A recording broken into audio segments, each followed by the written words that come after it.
मैं politically professional politician नहीं हूँ। जो करेगा जात के बाद उसको कस के मारूंगा लात, बोला मैंने। बीजेपी के हर अध्यक्ष जब बना उसने राज्यसभा सीट ली। मैं इसीलिए पूछ रहा हूँ। मैंने नहीं ली, मैंने मेरी राज्यसभा सीट सबने करके मुझे कहाँ राज्यसभा, मैंने पीयूष गोयल को दी। वो कैसे हुआ था? जो मैं पोस्टर चिपकाता था दीवारों पर, मेरा हैंडराइटिंग खराब था, तो काली दीवार पर चूना लगाने का काम करने के लायक था उस पार्टी में। वहाँ से आकर मैं पार्टी का अध्यक्ष बना। क्या वजह रही इस बार, सीटें क्यों नहीं आई उतनी? जैसे इस नई बीजेपी में अग्रेशन, आक्रामकता ज्यादा है। नई बीजेपी में एडजस्ट हो गए पूरी तरह से गडकरी जी? बिल्कुल एडजस्ट हो, पूरी तरह से। पूरी तरह। बहुत सारे लोग कहते हैं कि नई बीजेपी में आपकी टॉप लीडरशिप से बनती नहीं है। आपने कहा विपक्ष के एक नेता ने आपको प्रधानमंत्री पद का ऑफर दिया था। पॉपुलर पॉलिटिक्स के लिए मैं मक्खन लगाने को तैयार नहीं हूं। तुड़वा देता हूँ, पूरे रोड बड़े करता हूँ, सब बिल्डिंगें तुड़वा, हिंदू मुसलमान जैन क्रिश्चियन भाजपा कोई भी जात वाला हो, रेशा फाड़ता हूँ, तोड़ देता हूँ। इलेक्ट्रिक में इतनी सारी दिक्कतें हैं गडकरी, कोई दिक्कतें नहीं है। इलेक्ट्रिक में बहुत झूठ बात है, पूरी झूठ बात है। अब बीजेपी आत्मनिर्भर हो गई है, संघ की जरूरत नहीं है। देश का बेस्ट प्राइम मिनिस्टर अब तक का आप किसे मानते हैं? देश का बेस्ट चीफ मिनिस्टर आप किसे मानते हैं? देश का सबसे मेहनती नेता आप किसे मानते हैं? Hard working. सबसे ज्यादा अन्याय देश में किस नेता के साथ हुआ है गडकरी जी? देश का अगला प्रधानमंत्री कौन है गडकरी जी? क्या राहुल गांधी पीएम मटेरियल हैं? मैं तो चला जिधर चले रास्ता। अरविंद केजरीवाल। मफलर। जो आपका शो देखेगा उसकी टीआरपी बढ़ेगी तो आपकी दुकान चलेगी। तो फिर आपको क्या लगता है कि जब केजरीवाल और गडकरी लड़ जाएंगे और उसमें से कोई एक आधी न्यूज, नहीं आप गडकरी जी को हाईवे मैन कहते हैं। क्वालिटी खराब करेगा उसको ठोकूंगा। सुना है डरते भी हैं लोग आपसे। होटल में पैलेस में मुझे टोल क्यों है? मैं बोला आप यहाँ कार्यक्रम क्यों लिया, यहाँ का बिल कितना है?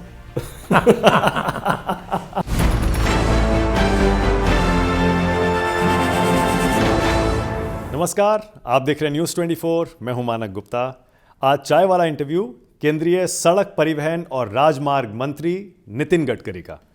गडकरी जी के वैसे परिचय अगर डिटेल में देने लगे तो सुबह हो जाएगी, लेकिन फिर भी 2-3 बातें और बताना ज़रूरी है। नितिन गडकरी बीजेपी के राष्ट्रीय अध्यक्ष रह चुके हैं, महाराष्ट्र में मंत्री रह चुके हैं, महाराष्ट्र में नेता विपक्ष रह चुके हैं। गडकरी जी के बारे में कहा जाता है कि वो राजनीति के अजात शत्रु हैं, कोई दुश्मन नहीं है, और देश का हाईवे मैन भी कहा जाता है गडकरी जी को। स्वागत पहले तो आपका चाय वाला इंटरव्यू में गडकरी जी। नमस्कार। जो मैंने 2-4 छोटे छोटे परिचय दिए, सबसे अच्छा परिचय आपको कौन सा लगा? कौन सा आप ज़्यादा रिलेट कर पाते हैं? देखिए, जो बात आपने कही कि सभी लोगों के साथ परस्पर विरोधी भी लोग रहेंगे, हमारे विचारों के विरोधी लोग रहेंगे, हमारे संगठन के विरोधी लोग रहेंगे, उनका प्रेम और विश्वास अपने प्रति रहना, ये राजनीति में किसी भी नेता के लिए बहुत बड़ी पुण्य भी होती है, एसेट भी होता है। अटल बिहारी वाजपेयी जी, मुझे उनके साथ रहने का मौका मिला। 2-3 बातें उनकी बताई हुई मुझे बड़े याद रखी। उन्होंने कहा कि देखो, तुम्हारे कितने भी तुम जल्दी में हो, तुम्हारे घर में जितने भी लोग हैं, 1-1 मिनट क्यों ना सबसे मिलो और फिर जाओ, उनको बिना मिले कभी नहीं निकल जाना। दूसरी बात उन्होंने कही थी कि जो सही काम है वो किसी का भी हो, वो काम करना चाहिए। लोकतंत्र में हम लोग मंत्री, एमएलए, एमपी बनते हैं पार्टी के टिकट पर। जब मंत्री बनते हैं तो हम पार्टी के मंत्री नहीं होते, हम देश के मंत्री होते हैं, जनता के मंत्री होते हैं। और सही काम सबका करना चाहिए और गलत काम अपने का भी नहीं करना चाहिए। वही मैं छोटा सा कार्यकर्ता हूँ, वाजपेयी जी की 2-3 बातों को याद रखता हूँ। जो भी लोग आते हैं जो देश के इंटरेस्ट में है, न्यायिक काम है, व्यावहारिक और कानूनी रूप से उचित है, मैं कर देता हूँ। मैंने कभी कौन से पार्टी का है ये भेदभाव नहीं किया। दूसरी बात, हम ये तो यही कहते हैं ना कि जात, पंथ, धर्म, भाषा, सेक्स के आधार पर हम डिस्क्रिमिनेशन नहीं करेंगे किसी का। हम जब मंत्री पद की शपथ लेते तो यही कहते हैं ना कि सबका काम करेंगे। तो मुझे पता है लोकतंत्र का ये तत्व ही है, और हमारे में वैचारिक मतभेद हो सकते हैं, मनभेद नहीं होने चाहिए। ये भी वाजपेयी जी की बात थी। मैं, मेरी पार्टी, मेरी विचारधारा, मेरा संगठन, इसके बारे में कोई कॉम्प्रोमाइज़ नहीं करूँगा। It is a part of my life conviction. और चुनाव के 15 दिन 20 दिन जो राजनीति होती है वो बिल्कुल मैं पार्टी के प्रति करूँगा। चुन कराने के बाद और चुनाव खत्म होने के बाद मैं विकास के कामों की राजनीति नहीं करूँगा। ये मेरी कटिबद्धता है। इसी का मुझे कभी कभी फ़ायदा भी होता है। और मैं मानता हूँ कि लोकतंत्र के जो तत्व को हमने स्वीकार किया है उसके अनुरूप ऐसा करना ही हमारा कर्तव्य है और उचित है। यानी ये जो चुनाव के 15-20 दिन पहले की राजनीति होती है, आप इसमें विश्वास नहीं रखते? ये करना चाहिए। देखो, हर पार्टी है, हर पार्टी को चुनकर आना है। Every politician thinks about his next election, कोई गलत नहीं है उसमें। हमारी पार्टी चुनकर आया, हमें मेजोरिटी मिले, पर हम पार्टी क्यों चुनकर आनी चाहिए? क्योंकि हमारे विचारधारा के आधार पर समाज का, देश का भविष्य हमको बदलना है, सस्टेनेबल जीवन लोगों को देना है। ऐसे 50 बातें हैं। नहीं, 15-20 दिन चुनाव से पहले जो कैंपेन होता है उसमें तो सारी हदें पार हो जाती है, जैसे अभी दिल्ली में हो रहा है। मैंने इसलिए आपसे कहा, जैसे आपने मेंशन किया ना कि 15 सबने मिलकर ये सोचना चाहिए कि हमारी भाषणों की, हमारे बोलने की, हमारा टिकट टिप्पणी की मर्यादा क्या होनी चाहिए। गडकरी जी, आपको जो हाईवे मैन कहा जाता है वो इसलिए भी कहा जाता है कि आपने हाईवे देश में बनाने के मामले में रिकॉर्ड तोड़ा है।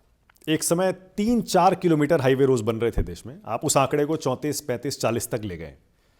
आपको क्या क्या बदलाव करने पड़े जब आप 14 में आपने ये मंत्रालय संभाला कि आज 40 तक पहुंच रहे? देखो, 2014 में विरासत में 406 प्रोजेक्ट NHAI के, करीब 3,85,000 करोड़ के स्टॉल प्रोजेक्ट हुए थे, खत्म, बंद पड़े थे। और हमने 40,000 करोड़ के प्रोजेक्ट टर्मिनेट कर दिए क्योंकि कुछ आगे बढ़ ही नहीं सकते थे। इसका कारण लैंड एक्विजिशन नहीं हुआ था, यूटिलिटी शिफ्टिंग नहीं, फॉरेस्ट एनवायरनमेंट क्लियरेंस नहीं, रेलवे के क्लियरेंसेस नहीं।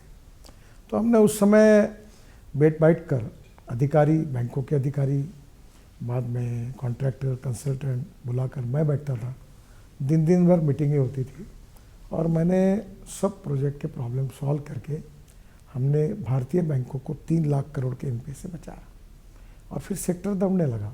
अब उसके आधार पर अनुभव का हमने निर्णय किया कि 90% लैंड एक्वायर किए बिना अपॉइंटमेंट डेट नहीं देंगे। तो नेचुरल उसका फ़ायदा हुआ। इन्वायरमेंट फॉरेस्ट क्लियरेंस पहले ले लेते हैं, सब क्लियरेंसेस लेते हैं, तो रोड का काम फास्ट होता है। और करप्शन जो पहले, देखो, मैं 50 लाख करोड़ के काम कर चुका हूँ अभी तक। आप तो मीडिया के, एक भी कॉन्ट्रैक्टर को उसके टेंडर को फाइनल करने के लिए मेरे घर पर नहीं आना पड़ा, या हिम्मत नहीं होती उनके? नहीं, कोई नहीं आया। और क्वालिटी के बारे में बहुत स्ट्रिक्ट बनाओ। अगर ये क्वालिटी जो रोड है, ये भारतीय जनता की संपत्ति है, इसके साथ क्वालिटी में खराब करके उसको छोड़ूंगा नहीं, पूरा को ठोकूंगा, उसको ब्लैक लिस्टेड करूँगा, टर्मिनेट करूँगा, उसके ऊपर कार्रवाई करूँगा और अधिकारियों पर कार्रवाई करूँगा। अब मैंने ये तय कर दिया। सुना है डरते भी हैं लोग आपसे, कॉन्ट्रैक्टर भी और अधिकारी भी, नीचे के जो कर्मचारी हैं डिपार्टमेंट के, वो खराब काम करेंगे तो मैं ठोकूंगा। पर गडकरी जी, सच ये है कि हर बार बारिश में रोड्स टूट ही जाती हैं, फिर रिपेयर होती हैं, फिर बारिश का सीजन आता है, फिर खराब हो जाती हैं। तो लोग ये सोचते हैं जो चलते हैं कि हम इतना रोड टैक्स देते हैं, क्या वजह है? हमारे रोड खराब नहीं है। कभी कभी ज़्यादा बरसात हो जाती है, बिटुमेन के रोड खराब ही होते हैं, टिकते नहीं। पर मेजोरिटी हमारी क्वालिटी में फर्क। प्रॉब्लम क्या होता है, देश में राज्य सरकार के रोड, शहर के अंदर के रोड, दिल्ली में शहर के रोड हमारे नहीं है, तो सब रोड के लिए लोग हमको जिम्मेदार पकड़ते हैं। तो जहाँ NH है वहाँ हम लोग क्वालिटी मेंटेन करते हैं। मतलब स्टेट्स के रोड में आप मानते हैं कि क्वालिटी मेंटेन नहीं हो पाती, उतनी नहीं हो पाती? उनके स्टैंडर्ड्स, नॉर्म्स अलग है, हमारे अलग है, उनकी कॉस्ट अलग है, हमारी कॉस्ट अलग है। तो आपने कैसे किया ये? आप, कहा जाता है कि आपने प्राइवेट पार्टनरशिप को एक अलग लेवल पर आप ले गए, जिसकी वजह से संभव देखो, अभी हमने 10 साल की डिफेक्ट लायबिलिटी डाल दी है। उसकी बैंक गारंटी, हमारे पास 10 साल की गारंटी है रोड की। जैसे आप गाड़ी लेते हैं ना, तो 2 साल की, 5 साल की, वैसे रोड, ब्रिज, टनल की गारंटी है। कुछ खराब हुआ तो उसको अपने पैसे से सुधारना पड़ता है। मतलब टोल देना पड़ेगा गडकरी जी? टोल तो अभी इतने बड़े बड़े रोड बनाएंगे। देखो, मुझे बता दो, कुछ लोगों को चुभता है। अब मुझे बताओ, दिल्ली देहरादून 8 घंटे 9 घंटे लगते थे, अब 2 घंटे में जाओगे, आपका फ्यूल नहीं बचेगा, कॉस्ट बचेगी फ्यूल की, टाइम बचेगा। देखिए, हमारा देश में हम Arunachal, Meghalaya, Tripura, north east, Uttarakhand, Himachal, Kashmir, road बना लाखों करोड़ के, 3 लाख करोड़ के काम मैं नॉर्थ ईस्ट में हूँ। वहाँ थोड़ी टोल है। टोल मिलता आंध्र, कर्नाटक, महाराष्ट्र, गुजरात, पंजाब, हरियाणा, थोड़ा राजस्थान, उत्तर प्रदेश में थोड़ा, बिहार में तो इतना इंडस्ट्री बिजनेस नहीं होती। तो इसलिए हम पूरे देश में काम करते, तो इधर का पैसा उसको, उसका उधर, तो ये हम उसी समय ये कर पाएंगे पूरे देश का विकास। नहीं तो नहीं। अरुणाचल में 25,000 करोड़ का हाईवे बना रहा है, चाइना बॉर्डर तक, फ्रंटियर हाईवे, और 25 करोड़ हाईवे करोड़ के लिए वहाँ थोड़ी टोल है, वायबल थोड़ी हो। पर यहाँ का पैसा वहाँ भी, ये जोजिला टनल बना रहे हैं, आज उसका उद्घाटन है अभी अगले सप्ताह प्रधानमंत्री के द्वारा। वहाँ हमने जोजिला टनल, झेड़मो टनल जिसका उद्घाटन है, और जोजिला टनल बनाई। वो लद्दाख लेह के बीच में और श्रीनगर के बीच में है, और कारगिल के नीचे वहाँ से बाबा अमरनाथ का दर्शन होता है। बहुत कठिन है, डिफेंस पॉइंट ऑफ में वहाँ इतना ट्रैफिक नहीं है। वो इतनी बड़ी टनल, आशिया की सबसे बड़ी टनल बनाएंगे, अब उसके ऊपर 6,000 करोड़ खर्चा हो रहा है, वो थोड़ी टोल से वसूल होने वाला है। तो कभी कभी हम लोग यहाँ मिला हुआ पैसा वहाँ डालते हैं, वहाँ का उधर डालते हैं, तो पूरे देश का इंटीग्रेटेड डेवलपमेंट करते हैं। और ये पूरे वर्ल्ड में अमेरिका से लेकर जापान, जर्मनी, यूरोपियन कंट्री, सब जगह टोल है। If you want good services you have to pay for it. मैं मजाक में कहता था, ताज होटल में, पैलेस में मुझे टोल क्यों है? मैंने बोला आप यहाँ कार्यक्रम क्यों लिया? आपने रामलीला मैदान पे लेते हैं, मैं भी एक चेयर ले आकर, तुम भी बैठते, लाइट इधर से लेके इंटरव्यू लगाते, वो टपरी वाला का चाय पीते, तुम्हारा कार्यक्रम 50,000 में होता, यहाँ का बिल कितना है? मैंने बोला if you want good services you have to pay for it. पर आपको शिकायतें तो ये सुननी पड़ती होंगी कि बहुत टोल लगता है, बहुत टोल लगता हम है। समझाते हैं, और अभी हमें ऐसी पॉलिसी बना रहे हैं जिसमें लोगों को तकलीफ नहीं होगी। आपको जो हाईवे मैन कहा जाता है, हमने ये देखा है कि आपने ये मंत्रालय यहाँ भी संभाला है केंद्र में, और महाराष्ट्र में भी आपने संभाला। मुंबई की काया पलट कर दी आपने, वहाँ भी आपने कितने 50 फ्लाईओवर शायद आपने बनाया, 55 फ्लाईओवर, 55 फ्लाईओवर बनाया। वर्ली बांद्रा सीलिंग प्रोजेक्ट बनाया, मुंबई पुणे हाईवे बनाया। तो आपको ये सड़कें और हाईवेज बनाने से शुरू से लगाव रहा है क्या? ये मंत्रालय क्या आपने चुना था क्या गडकरी जी? मेरा कोई लगाव नहीं, मेरा कोई एक्सपर्टाइज नहीं, मैं कोई इंजीनियर नहीं, मैं कोई ज्ञानी नहीं। ये जब मैं महाराष्ट्र में 95 में सरकार आई, तो मुंडे साहब हमारे नेता थे, तो जब पहले मंत्रिमंडल में लेट आया तो उन्होंने कहा नितिन मेरे पास देने के लिए 2 खाते, पावर और पीडब्ल्यूडी। तो उस समय इंद्रौन पावर प्रोजेक्ट के लफड़े चल रहे थे। हाँ ठीक है। तो बोले जरा लफड़े का काम है तो तुम पीडब्ल्यूडी, तो पीडब्ल्यूडी। तब से मैं रास्ते का मंत्री बना। अब महाराष्ट्र में काम किया तो दिल्ली में आके फिर वो चिपक गया। चिपक गया मतलब आपने मांगा नहीं था? नहीं मांगा, मोदी जी ने मुझे पूछा तो उन्होंने कहा कि ये बड़े बड़े खाते हैं, मैंने मुझे रोड कर दीजिए, क्योंकि मैं काम कर चुका हूँ उसमें, तो अच्छा काम कर पाऊंगा। भाई आप तो वैसे आपने लॉ की पढ़ाई भी की है गडकरी जी, देखो, बिजनेस की पढ़ाई भी की है? लॉ की, मैं बिजनेस मैनेजमेंट का मैंने ये किया, डिग्री ली।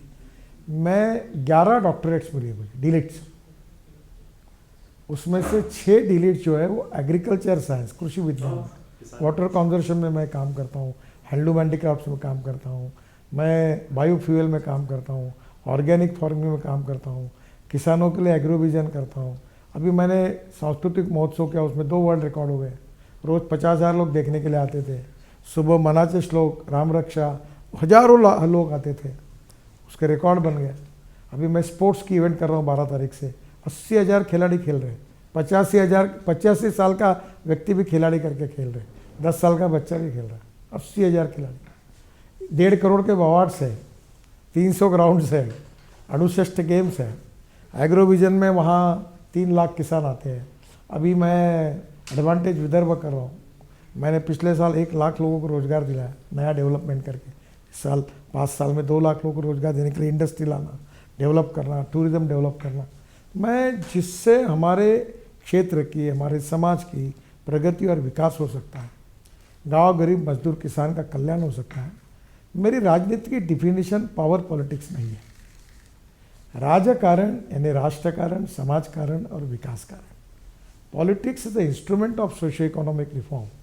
तो मैं 90% समाज कारण करता हूँ। तो जब पढ़ाई कर रहे थे तब सोचा था आपने पॉलिटिक्स में जाना है? कुछ विजन था, टारगेट था, या फिर आ गए बस ऐसे? मैं इतना विद्वान भी नहीं हूँ, होशियार भी नहीं। मैं 3rd क्लास में सिनेमा देखता था और बालकनी में बैठ के नाटक देखता था। वो कॉमन इस पे आया हूँ।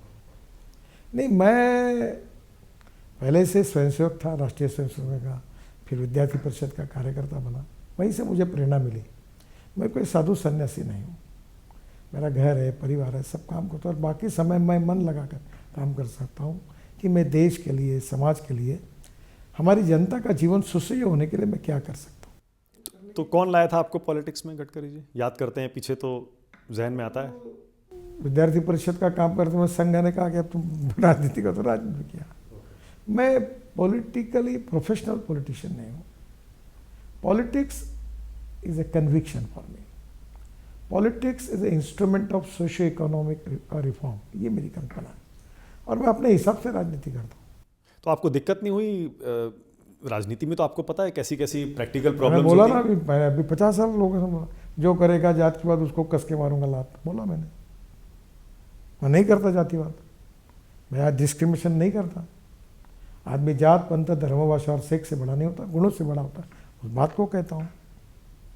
और यही संस्कार मुझे संघ में, विद्यार्थी परिषद में मिले, उसी के आधार। मैं गडकरी जी ये कहना चाह रहा हूँ कि आप ठीक है, आप कह रहे हैं प्रोफेशनल पॉलिटिशियन आप नहीं हैं। आमतौर पर ऐसे जो पॉलिटिशियन होते हैं वो राज्यसभा का रास्ता चुनते हैं, लेकिन आप तो बाकायदा चुनाव लड़कर हर बार लोकसभा जाते हैं या विधानसभा जाते हैं। ये हुआ जब मैं बीजेपी का अध्यक्ष था, उसके बाद में जब लोकसभा का चुनाव हुआ तो मुझे अच्छी सीटें ऑफर हुई। तब मुझे कहा गया कि आप नागपुर से मत लड़ो, क्योंकि वो सीट कांग्रेस ही जीतती थी। तो बहुत अल्टरनेटिव आए मेरे सामने। लोगों ने कहा आप अगर हार जाओगे तो आपका करियर ख़त्म हो जाएगा। मेरा भी एक स्वभाव है, लड़ूंगा तो यहीं से लड़ूंगा। लड़ा मैं, आया चुन के, अब तीसरी बार आया हूँ। क्यों आपने वो ठान लिया था कि नहीं नागपुर से ही लड़ना? मैंने काम किया था, मेरा विश्वास था कि लोग मुझे जात पंथ धर्म भाषा और पार्टी से ऊपर उठकर साथ देंगे, क्योंकि मैंने जनता के लिए काम किया था। वो मुझे आशीर्वाद देंगे, मेरा विश्वास था, दिया लोगों ने। ओके, मतलब आप राज्यसभा के रास्ते जाने के बजाय आप मुझे अध्यक्ष होने के बाद बीजेपी के हर अध्यक्ष जब बना उसने राज्यसभा सीट ली। मैं इसीलिए पूछ रहा हूँ। मैंने नहीं ली, मैंने मेरी राज्यसभा सीट सबने करके मुझे कहा आप राज्यसभा, मैंने पीयूष गोयल को दी, तुम लड़ो राज्यसभा। गडकरी जी काफ़ी सेटिस्फाइड लगते हैं आप अपनी पॉलिटिकल जर्नी से।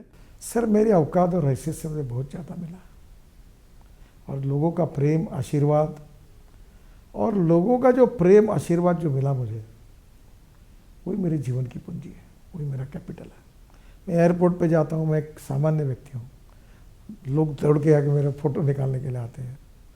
कहीं भी कार्यक्रम में जाता हूँ, हर आदमी चाहता है, सब आते हैं। ये प्रेम विश्वास लोगों के मन में है, वो जो मेरे प्रति है, तो मुझे बड़ा लगता है कि मेरी जिम्मेदारी बहुत बड़ी है। मैं कोई 100% परफेक्शन वाला, मेरे भी कमियां हैं। मैं उन लोगों की अपेक्षा और उनका विश्वास सार्थक करने की कोशिश करता हूँ। और आप ये मानते हैं कम उम्र से ही आपको काफ़ी मिलना शुरू हो गया? जैसे 52 साल की उम्र में आप बीजेपी के अध्यक्ष बन गए। देखो मैं एक बात बताता हूँ, मैंने कभी कुछ मांगा नहीं, मेरा बायोडाटा कभी छापा नहीं, किसी के घर में जाके मैंने कुछ मेरे को दो करके कहा नहीं। मुझे ना मांगते हुए बहुत कुछ मिला। बीजेपी का अध्यक्ष पद मिला। वो कैसे हुआ था? जो मैं पोस्टर चिपकाता था दीवारों पर, मेरा हैंडराइटिंग खराब था, तो काले दीवार पर चूना लगाने का काम करने के लायक था। उस पार्टी में, वहाँ से आकर मैं पार्टी का अध्यक्ष बना। अटल बिहारी वाजपेयी जिस कुर्सी पर बैठे उस पर बैठने का मौका मुझे मिला। कैसा एक्सपीरियंस था बीजेपी अध्यक्ष का? सर मैं एक कार्यकर्ता, उस समय तो मुश्किल दौर चल रहा था ना आपका, देखिए क्योंकि आप सत्ता से बाहर थे। हाँ ये तो बात जरूर थी, पर एक बात जरूर थी कि हमने सीखा है कि कभी जीत होगी, कभी हार होगी, कभी खुशी होगी, कभी गम होगा, कभी आशा होगी, कभी निराशा होगी। और हमारे कन्विक्शन के आधार पर हम चलते रहेंगे, काम करते रहेंगे।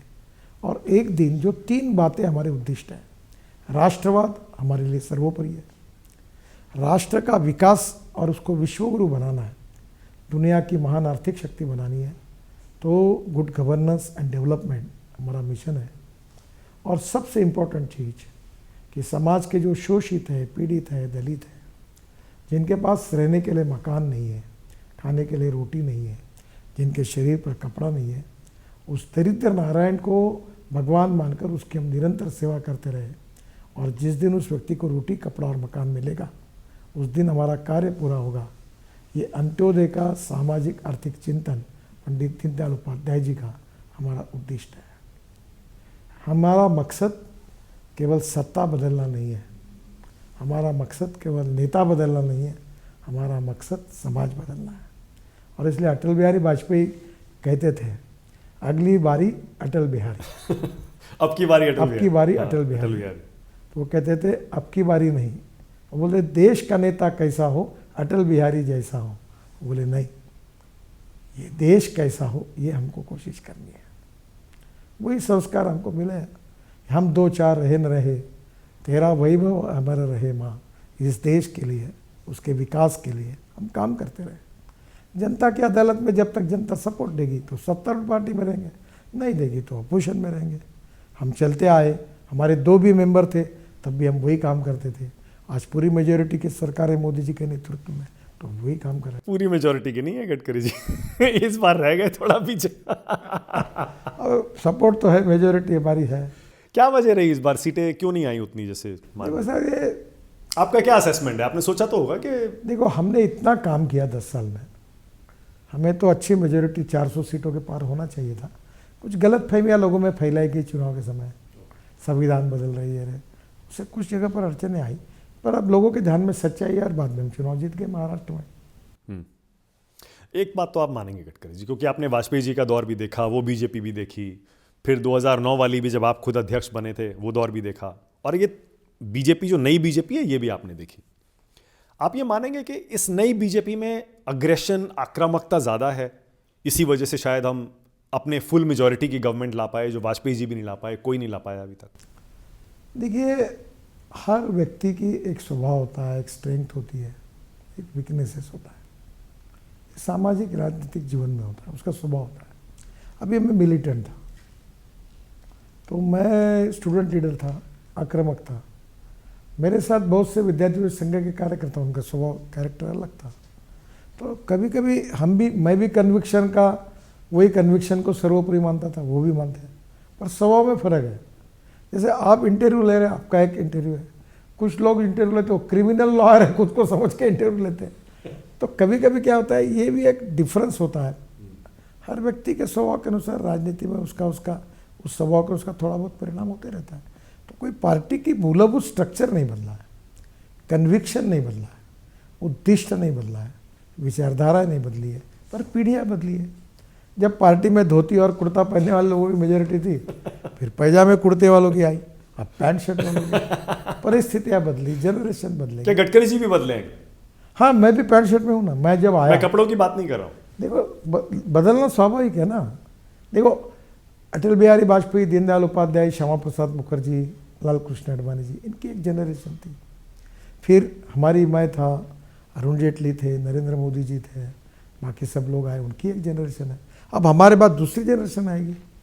तो जनरेशन जब आती है तो अपने घर में भी माता पिता और आने वाले पिता, उसके लड़के और उनकी बहू और लड़की और उसका दामाद, फर्क तो पड़ता ही है।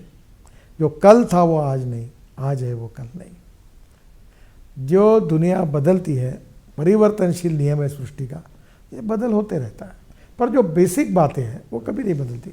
अब देखो, संविधान के लिए सुप्रीम कोर्ट ने कहा था कि salient features of the constitution can not be change, भावार्थ नहीं बदल सकता, वैसे ही है।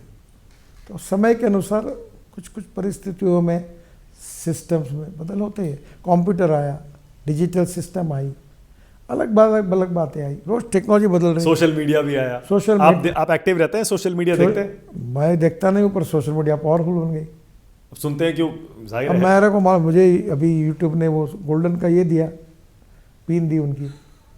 अब मैं सुना हूँ, मुझे वहाँ 25 करोड़, नहीं, आपके हैंडल सब जगह एक्टिव हैं, यूट्यूब और ट्विटर, 25 इंस्टाग्राम करोड़ और है। सब जगह। और मैं आपको बताऊँ, मेरी ज़िंदगी में सबसे बाद में जो कुछ आज बड़ा बनाऊँ, विदेश तक पहुँचा हूँ विश्व में, इसका श्रेय सोशल मीडिया को मैं कल्पना नहीं कर सकता।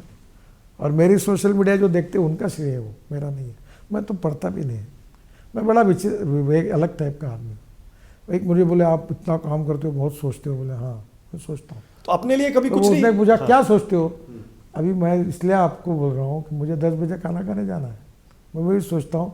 अभी वो लड़का आके पूछ के, क्या मुझे, कहाँ जाओगे, चाइनीज खाओगे कि वेज खाना है?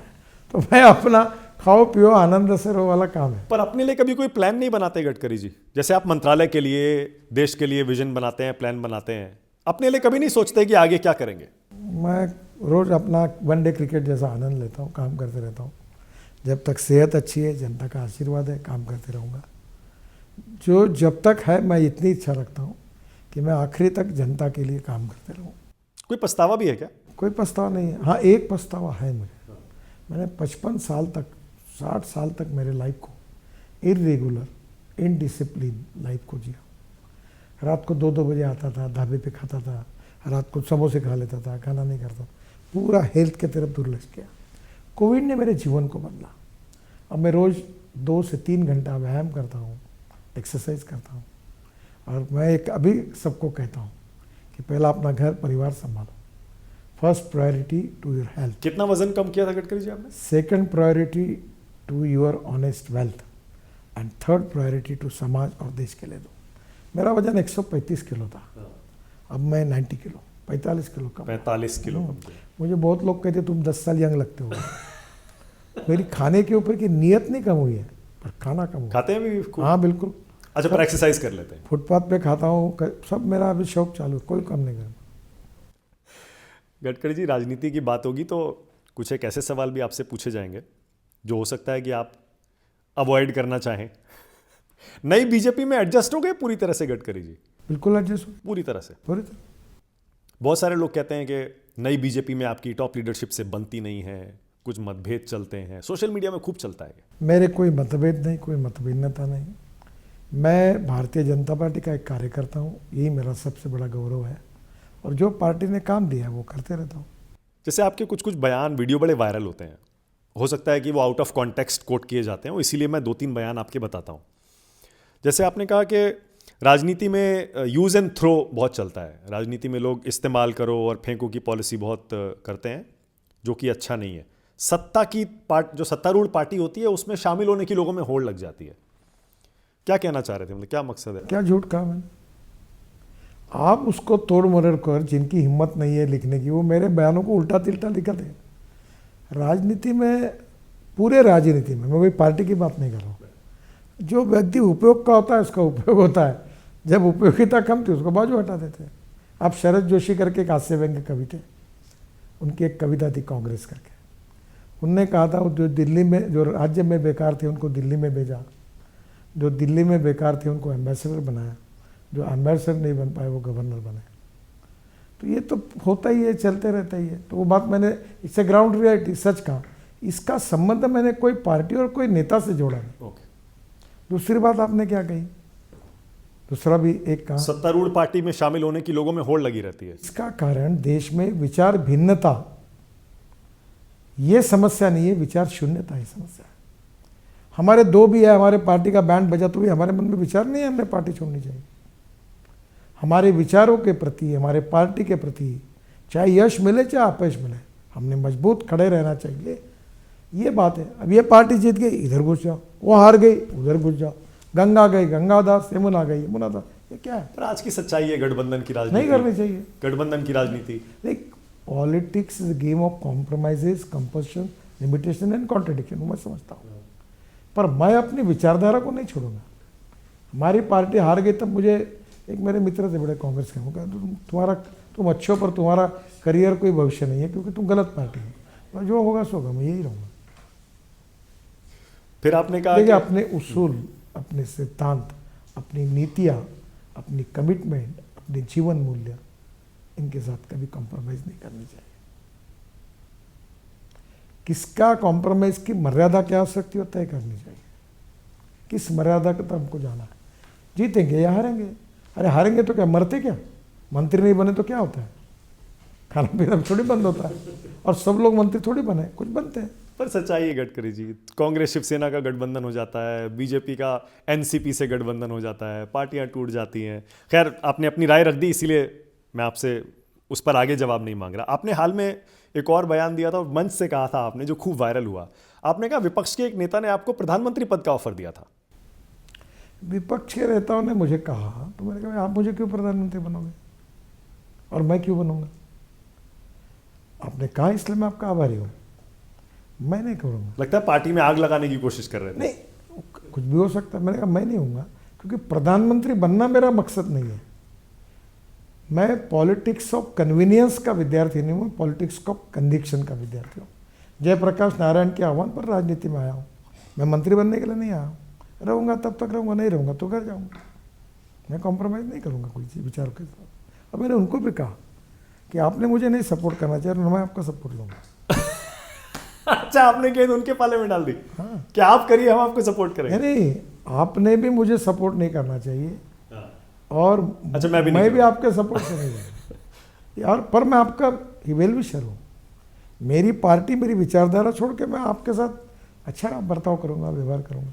फिर आपने एक जगह कहा कि अगर लोग पसंद नहीं करते, आपने कहा था कि जैव ईंधन और वाटरशेड संरक्षण सहित कई प्रयोग कर रहा हूं, लोग पसंद नहीं करेंगे तो ठीक है, नहीं वोट देंगे, लेकिन पॉपुलर पॉलिटिक्स के लिए मैं मक्खन लगाने को तैयार नहीं हूं।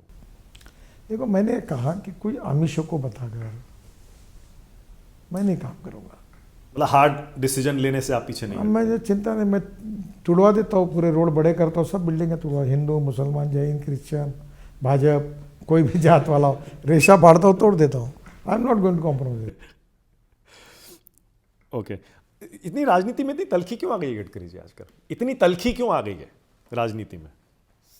पिछले 10 साल में ज़्यादा आई है। हाँ, आती है। ऐसा है कि सबने विचार करना चाहिए कि ना आए, सौहार्द बने, सौजन्य बने, टॉलरेंस बने, दोस्ती बने और अच्छा वातावरण।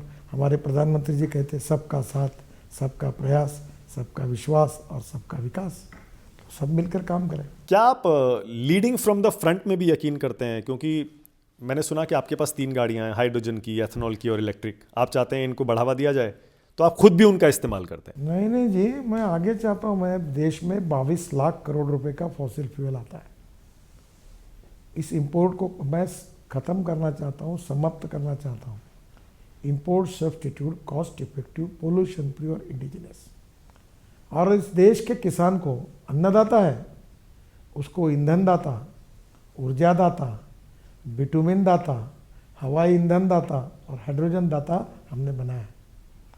और ये 22 लाख करोड़ का इंपोर्ट कम करके उसके 15 lakh crore rural agriculture economy में जाएंगे तो 50 लाख ग्रामीण क्षेत्र के युवाओं के लिए रोजगार निर्माण होगा और एग्रीकल्चर ग्रोथ रेट 13-14% का 22% आएगा। इस देश का कृषि और ग्रामीण क्षेत्र का विकास होना चाहिए। प्रदूषण मुक्त बायोफ्यूल और अल्टरनेटिव फ्यूल देश में आना चाहिए। Electric, ethanol, methanol, biodiesel, LNG, hydrogen, इस सब का मैं पक्षधर हूँ। जब लोगों को बता तो बोलते कैसे संभव है, इसलिए गाड़ी लेके घूमता हूँ। देखो ये हाइड्रोजन गाड़ी, बैठ के देखो, देखो पानी से हाइड्रोजन निकला, गाड़ी चल रही इसमें। ये देखो, ये मक्के से, चावल से, शुगर कैन जूस से इथेनॉल बना, 100% चली। पेट्रोल का भाव 120 लीटर में जितना एवरेज में 25 रुपये लीटर भाव था पेट्रोल का। मैं एलएनजी, सीएनजी की स्कूटर लॉन्च की, मैंने इलेक्ट्रिक के ट्रैक्टर लॉन्च किए, अब इलेक्ट्रिक के ट्रक आ रहे। एक दिन ऐसा आएगा कि फॉसिल फ्यूल का इंपोर्ट खत्म होगा, हिंदुस्तान प्रदूषण से मुक्त होगा। कब तक क्या विजन है आपका? जल्दी आएगा। इलेक्ट्रिक में इतनी सारी दिक्कतें हैं गडकरी जी। कोई दिक्कतें नहीं है, इलेक्ट्रिक में बहुत झूठ दिक्कतें हैं। बात है, पूरी झूठ बात है। 3 से 4% इलेक्ट्रिक बिकता है सारी गाड़ियों में, 3 से 4% का शेयर है। आपको एक बात बताता हूँ, हाँ, 300% राइज है इलेक्ट्रिक में। और आप भी अगली गाड़ी इलेक्ट्रिक की खरीदो, आज मैं लिख देता हूँ आपको। एक तो आपकी ज्यादा अगर चलती नहीं है एक बार चार्ज करने पे, कौन किसने कहा? दूसरा रीसेल वैल्यू नहीं सब है। पूरी गलत बातें बोल रहे हैं आप। अभी बड़ी बड़ी गाड़ियों की रेस 450-500 किलोमीटर तक आई है। इलेक्ट्रिक स्कूटर 125 किलोमीटर के लिए बनती है और एक व्यक्ति दिन में 24 किलोमीटर चलाता है, रात को लगा दिया, चार्ज किया घर में।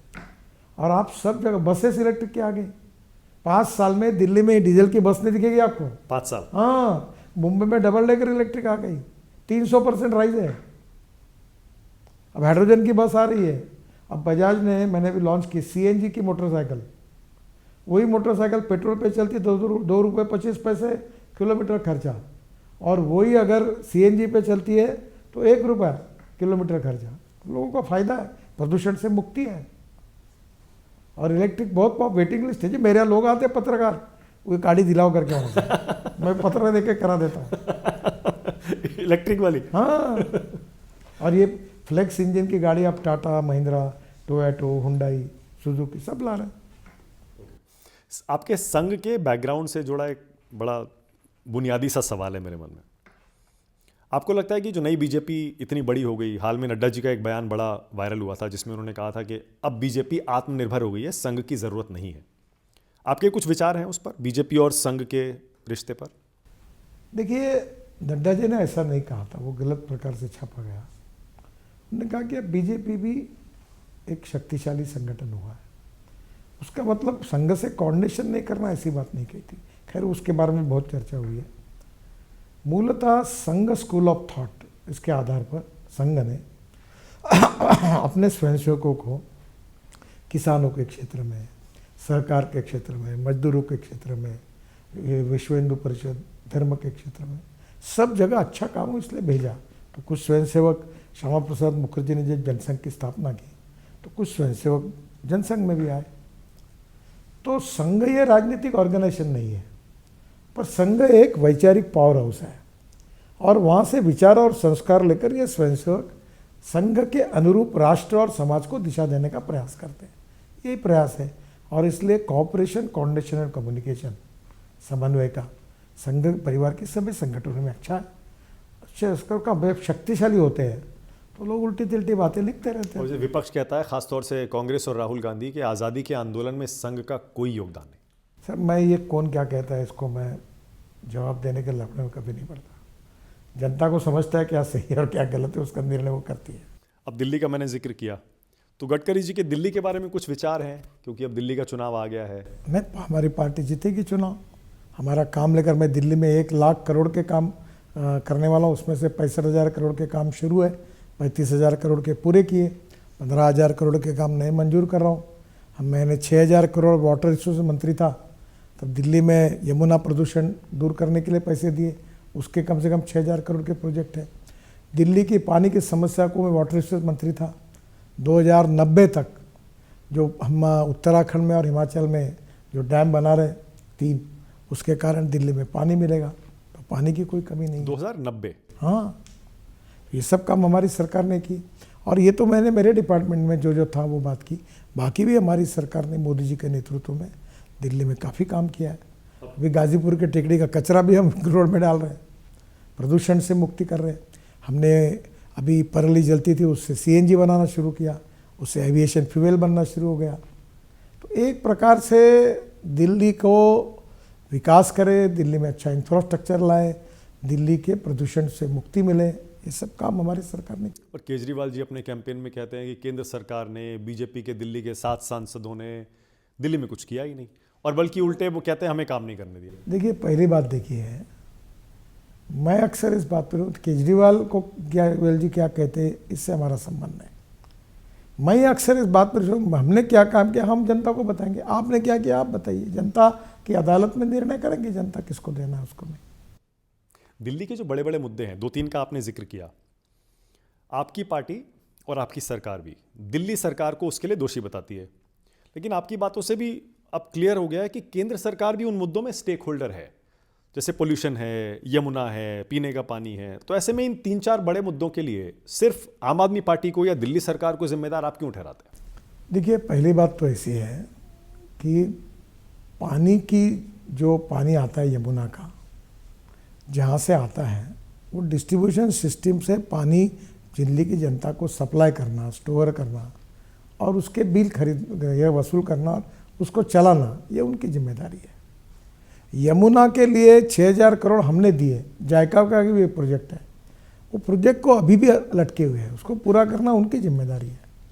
रोड कंस्ट्रक्शन में मेरे प्रोजेक्ट रोड के अनेक जगह मुझे उनकी सहयोग, द्वारका एक्सप्रेसवे, UR2, तो नेचुरली उनके सहयोग के बिना हम नहीं करते। लैंड एक्विजिशन करनी थी, बहुत से ऑब्स्टेकल्स थे। आखिर कल्पना यही है कि राज्य सरकार और भारत सरकार दोनों मिलकर राज्य के विकास का काम करें, यही संकल्पना है। हमने हमारे तरफ से दिल्ली के साथ कभी भेदभाव नहीं किया, हमने वो काम करने की कोशिश की। अब उनका काम है, अपोजिशन पार्टी में खड़े, उन्होंने क्या कहना चाहिए उसमें आप मुझे बताएं कि उन्होंने ऐसा कहा, फिर मैं क्या कह रहा हूँ वो उनको जाके बताना और दोनों में लड़ाई लड़ा। नहीं। वो काम मैं नहीं कर, मैं बोलता हूँ मेरे एक मित्र ने मुझे अच्छा सलाह दिया, 2 रेखा है, एक आपकी और एक दूसरे की। तो दूसरे की रेखा पूछने से आपकी बड़ी होती है, तो उसकी पूछने के बजाय अपनी बड़ी करो। नहीं, अब मैं बॉटम लाइन पे आता हूँ। मैं आरोप प्रत्यारोप में बिल्कुल नहीं जा रहा हूँ और मेरा लड़ाने का कोई इरादा नहीं है। पोल्यूशन खत्म नहीं हुआ गडकरी जी, दिल्ली में पोल्यूशन की समस्या बढ़ गई है। कम हुआ है, मानते हैं आप? दिल्ली में पोल्यूशन कम हुआ। देखो, पिछले बार पूरे पंजाब, हरियाणा और उत्तर प्रदेश पकड़ के 200 लाख टन राइस स्ट्रॉ परली जलती थी। इस बार उसमें 20% कमी आई है।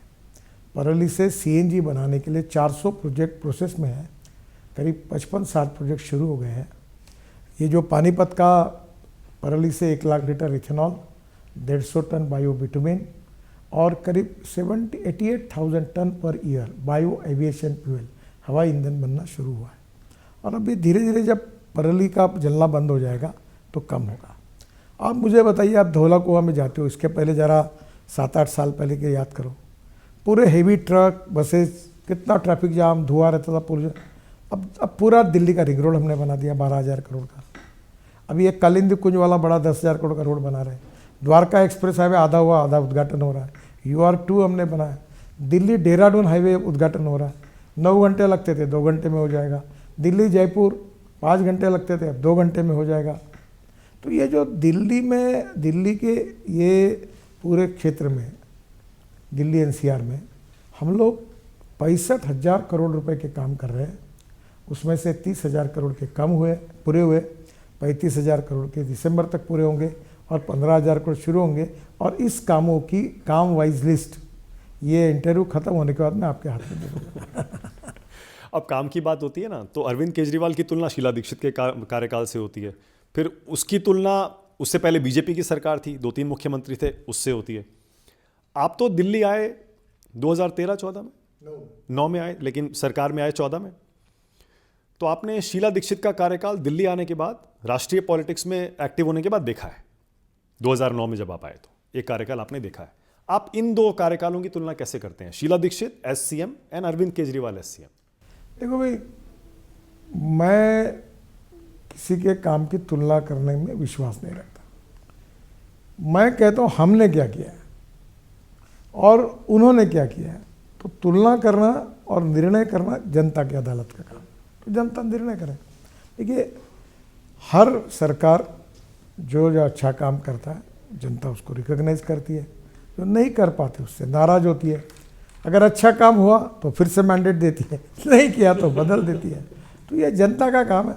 हमारा काम ये कि हम कितना अच्छा काम जो लोगों के लिए कर सके वो हमने करने की कोशिश 10 साल में मोदी जी के नेतृत्व में हमारी सरकार। मैं आपसे ये पूछना चाह रहा था कि LG और दिल्ली की सरकार के बीच जो झगड़े हुए वो शीला जी के टाइम नहीं होते थे, तो उस समय के वर्क कल्चर में और अभी के वर्क कल्चर में क्या कोई डिफरेंस है क्या?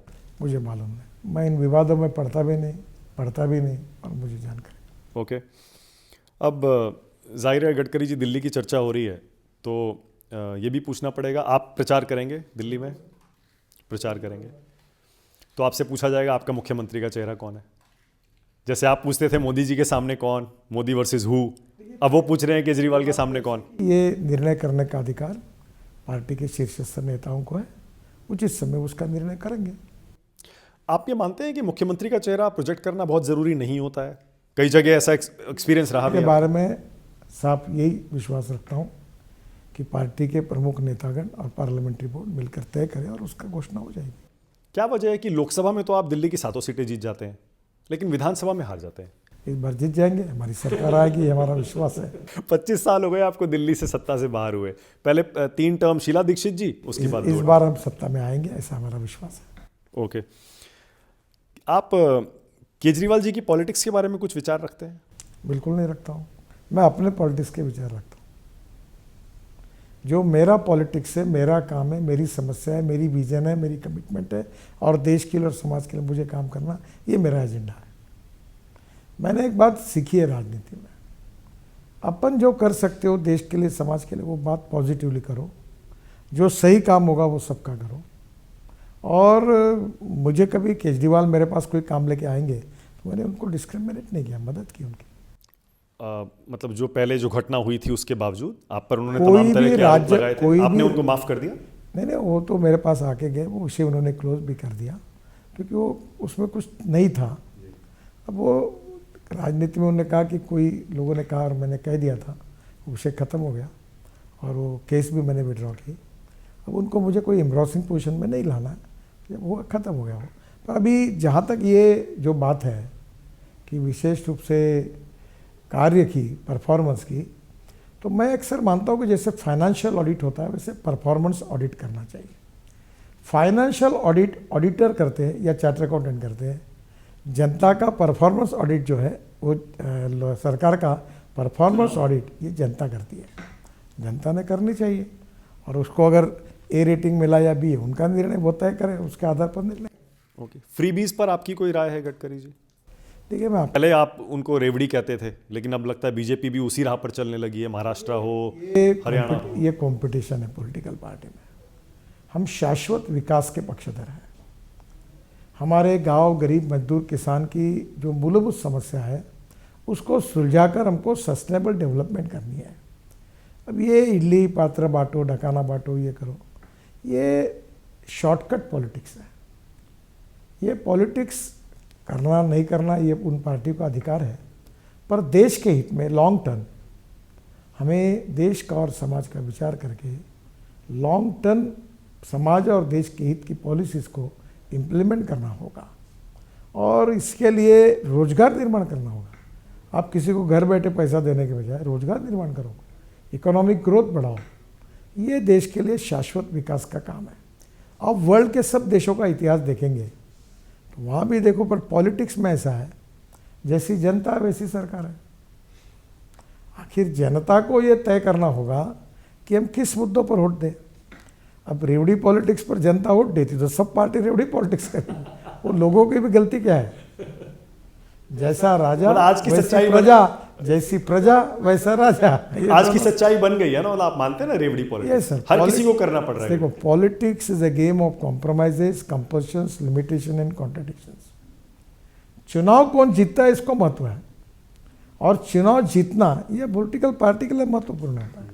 और कभी कभी कहा जाता है ना कि लव एंड वॉर में सब फेयर है, वैसे लोग कहने लगते हैं कि पॉलिटिक्स में भी फेयर है, पर लॉन्ग टर्म पर पॉलिटिक्स में देश समाज का विचार करके हमको देश हित का और समाज हित का विचार करके नीतियाँ बनानी चाहिए। पर ये तभी बनेगी जब जनता उसके लिए वोट करेगी। जब तक जनता उस प्रकार का जिम्मेदारी का अप्रोच स्वीकार नहीं करेगी तब तक ये परिवर्तन नहीं होगा। ओके, मैंने जब आपसे केजरीवाल की पॉलिटिक्स पर आपके विचार पूछे तो जो वो 3-4-5 जो मुद्दे जो डिफाइन करते हैं अरविंद केजरीवाल को, मैंने इसीलिए आपसे पूछा। जैसे रेवड़ी था, जैसे फिर वो तमाम नेताओं पर पहले वो भ्रष्टाचार के आरोप लगाते थे, फिर हाल में मैंने उनसे इंटरव्यू किया तो कहते हैं मैं तो शीला जी का बड़ा सम्मान करता हूँ, मनमोहन सिंह का बड़ा सम्मान करता हूँ। आपको भी लगता है कि राजनीति में बाहर होकर आरोप लगाना बड़ा आसान होता है, लेकिन अंदर आकर यथार्थ प्रैक्टिकलिटीज़ को? ये पहली बात तो ऐसे कि पॉलिटिकल क्रेडिबिलिटी ये भी राजनीति की बहुत बड़ी ताकत है। पॉलिटिकल क्रेडिबिलिटी, विश्वास, और ये क्रेडिबिलिटी और विश्वास जो है उसका संबंध नेतृत्व के साथ है। और जो हमारे देश की परंपरा थी लोकतंत्र में, जिसका गुणात्मक परिवर्तन हुआ है, कोई गलत होगा तो आरोप जरूर करिए, पर बेबुनियाद आरोप करके केवल 2-4 दिन करके, तो इसमें प्रॉब्लम क्या है कि हमारा लोकतंत्र 4 स्तंभों पर खड़ा है। जुडिशरी है, ब्यूरोक्रेसी है, लेजिस्लेटिव विंग है और मीडिया है। और संविधान में सबके अधिकार, कर्तव्य और जिम्मेदारियां डिफाइन की है। प्रॉब्लम क्या होता है, आपका भी स्वाभाविक है, जो आपका शो देखेगा उसकी टीआरपी बढ़ेगी तो आपकी दुकान चलेगी। तो फिर आपको क्या लगता है कि जब केजरीवाल और गडकरी लड़ जाएंगे और उसमें से कोई एक आधी न्यूज़, नहीं आपकी नहीं, एक मीडिया की न्यूज़ निकल जाएगी, तो वो सोचते इसका फ़ायदा होगा। देखिए, हम सब की भूमिका है लोकतंत्र में गुणात्मक यश मिलाने के लिए कुछ प्रमाण में सुधारने की आवश्यकता है, तभी लोकतंत्र यशस्वी होगा। किसी को केवल दोष देने से, एक दूसरे पर दोषारोपण करने से नहीं होगा। आत्म परीक्षण करके देश और लोकतंत्र के हित में हम सबको विचार करना चाहिए कि हमें क्या करना चाहिए और क्या नहीं करना चाहिए।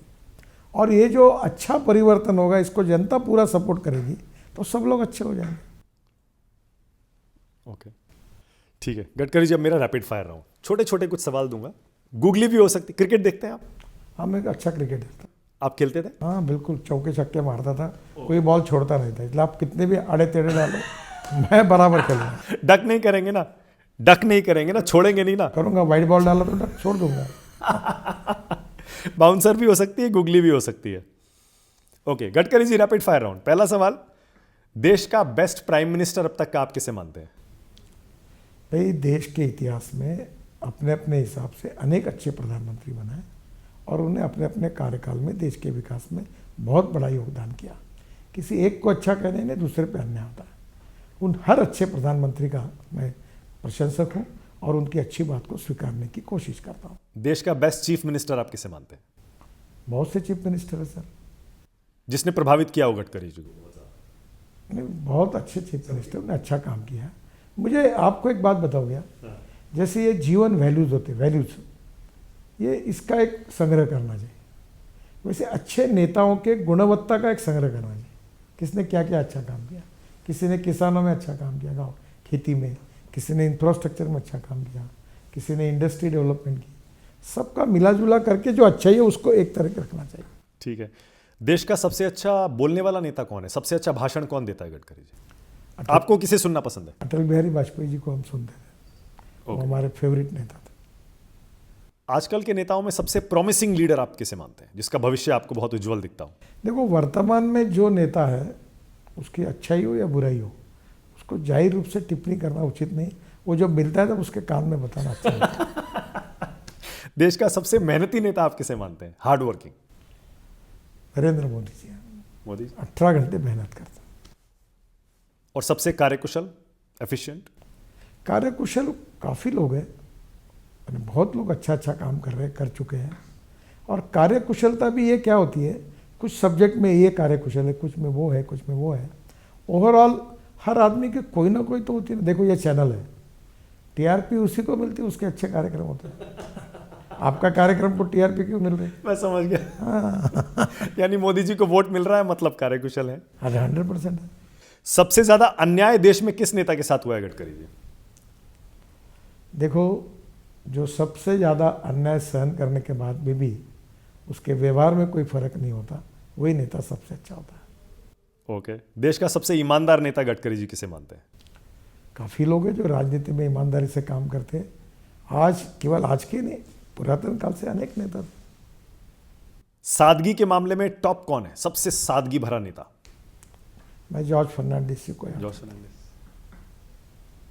मैं जॉर्ज फर्नांडिस के जीवन से और अटल बिहारी वाजपेयी जी के जीवन से बहुत प्रभावित था। ओके। सबसे शार्प माइंडेड नेता किसे मानते हैं आप, जिसका राजनीति का चाणक्य जिसे कहा जा सकता हो? सर, ये विजय जो जब विक्ट्री मिलती है तो उसके पिता अनेक होते हैं, जो पराजय होता है वो अनाथ होता है। राजनीति कुछ जैसे मैंने कहा, it's a game of compromises, compulsions, limitation and contradictions. तो कभी कभी यश मिलता है तो लोग अच्छा कहते हैं, नहीं मिलता है तो दोष देते हैं। कुछ लोग कहते हैं ना शरद पवार, कुछ लोग कहते हैं अमित शाह, कुछ लोग कहते हैं कि अहमद पटेल, कुछ लोग मोदी जी का नाम लेते हैं। सर, अपने आप में सब लोग बड़े हैं, सबका अपना अपना कर्तृत्व है और सबकी अच्छाई को स्वीकार करके हमने भविष्य के नेताओं ने बनना चाहिए, ये अच्छी बात है। देश का अगला प्रधानमंत्री कौन है गडकरी जी? नरेंद्र मोदी है। अगला प्रधानमंत्री? हाँ। 29 में? हाँ। अच्छा, 29 तक सरकार चल जाएगी? देखो, जब तक अभी तो है वही है। ओके। देश में और किस नेता में आप पीएम मटेरियल देखते हैं? ये तो आप जैसे विद्वान पत्रकार का काम है, आपने अध्ययन करना चाहिए, देखना चाहिए। आप ही आपके जैसे परीक्षक हो सकते, वो तय करेंगे। क्या राहुल गांधी पीएम मटेरियल हैं? ये आप ही तय कर सकते हैं, आप लोग बड़े अध्ययनशील हैं, आप लोग पता कर सकते हैं कौन। क्या नितिन गडकरी पीएम मटेरियल है? मैं नहीं हूँ। नहीं है? मैं नहीं हूँ, मैं रेस में भी नहीं हूँ और मुझे कोई मटेरियल नहीं। गडकरी जी, कोई तो इच्छा होगी आपकी जीवन में अपने लिए, कोई तो इच्छा होगी। इच्छा कैसे हो सकता है कि इंसान है और उसकी कोई इच्छा ही नहीं है, राजनीति में है और राजनीति की कोई इच्छा नहीं? हिंदी पिक्चर में एक गाना था, मैं तो चला जिधर चले रास्ता, मुझे क्या पता कहाँ मेरी मंजिल, मैं तो चला जिधर चले रास्ता। अब मैं कुछ एक नाम लूंगा गडकरी, जो पहला शब्द आपके जहन में आता है आपको वो बताना। अरविंद केजरीवाल, मफलर,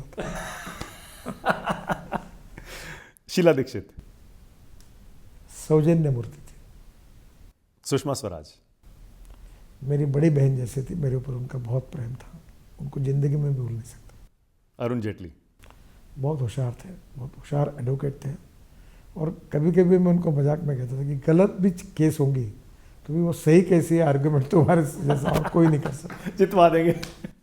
प्रमोद महाजन, बहुत अच्छा वक्तृत्व था उनका, बहुत मेहनती थे, परिश्रमी थे। बाल ठाकरे, बिंदास थे, मुझे बड़े अच्छे लगते थे। आपके तो बड़े किस्से हैं उनके पुराने। जो दिल में रहता था वही बोलते थे, बहुत अच्छे रहता थे और मेरे ऊपर उनका पुत्रवत प्रेम था। उद्धव ठाकरे, उद्धव ठाकरे भी अच्छे हैं, मेरे मित्र हैं, बाला साहब के कारण चाहे राज हो चाहे उद्धव, राजनीति कहीं भी जाए, मेरे उन परिवारों के साथ पहले जैसे संबंध है वैसे ही संबंध है, आज भी है, कल भी रहेंगी। राजनीति कोई भी करवट बदलती रहे, मैंने अपने पारिवारिक संबंधों को वैसे ही रखा। शरद पवार, अच्छे संबंध है मेरे साथ। शरद पवार इंडस्ट्री से लेकर एग्रीकल्चर तक सब विषयों का अध्ययन करते हैं, इनिशिएटिव लेते हैं और बहुत काम भी करते हैं। सुप्रिया सुले, अभी यंग है, चर्चा चल रही है कि शायद बीजेपी एनडीए में आ सकते हैं। मुझे तो मालूम नहीं, वही बता पाई। नरेंद्र मोदी, बहुत अच्छे परिश्रमी है, देश के लिए 10 साल में उन्होंने बहुत बड़ा काम किया। अमित शाह, होशियार है, गृहमंत्री के नाते 370 हटाया, अच्छा काम किया। योगी आदित्यनाथ, योगी आदित्यनाथ बहुत कर्मठ स्ट्रिक्ट प्रशासक हैं और कानून और व्यवस्था उत्तर प्रदेश के उन्होंने ऐसे रखी है कि कोई लोग भूल नहीं सकते। मोहन भागवत, बहुत सौजन्यशील है, हम सब के ऊपर प्रेम करने वाले हैं और हम कभी भी जाके उनसे बोल सकते हैं, मिल सकते हैं। Gadkari ji, thank you so much. मुझे बहुत मजा आया चाय वाला इंटरव्यू में आपके साथ ये रैपिड फायर राउंड खेलने में। उम्मीद है आपको भी मजा आया होगा। बहुत बहुत धन्यवाद, थैंक यू सो मच। धन्यवाद आपका। Thank you, thank you. Thank you.